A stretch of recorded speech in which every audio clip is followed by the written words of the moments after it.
പത്തനംതിട്ട അടൂർ കോടതി വളപ്പിൽ പ്രതിയുടെ അഭ്യാസം. ഷർട്ടൂരിക്കളഞ്ഞ പ്രതി കരാട്ടെ സ്റ്റെപ്പുകൾ കാണിച്ചു.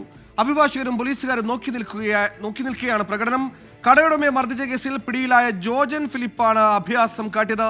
സി കുമാരൻ ചേർന്നു. ശ്രീജിത്ത്, ഈ പയറ്റി അടവുകളെല്ലാം പാളിയത് കൊണ്ടായിരിക്കുമല്ലോ കോടതിയിലും പിന്നീട് ജയിലിലും എത്തിയത്. പിന്നെയും ഈ അടവ് പറ്റാനിടെ സാഹചര്യം എന്താണ് ഇതുമായി ബന്ധപ്പെട്ട വിവരങ്ങൾ?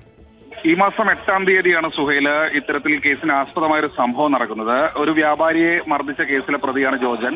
ഈ ജോജനെ കോടതിയിൽ ഹാജരാക്കാൻ വേണ്ടിയാണ് പോലീസ് ഇന്ന് അടൂർ കോടതിയിലേക്ക് കൊണ്ടുപോയത്. എന്തായാലും ഈ അടൂർ കോടതിയിലേക്ക് കൊണ്ടുപോകുമ്പോൾ 10 മിനിറ്റോളം അവിടെ കാത്തു നിൽക്കേണ്ടി വന്നു. വിലങ്ങഴിച്ച ഉടനെ ആദ്യം ഷർട്ട് ഊരുകയാണ് ഇയാൾ ചെയ്തത്. പിന്നീടായിരുന്നു അരയും അതിശയിപ്പിക്കുന്ന വിധം കരാട്ടെ പ്രകടനം കോടതി വളപ്പിന് പുറത്ത് കാണിച്ചത്. കോടതി വളപ്പിനകത്താണത്.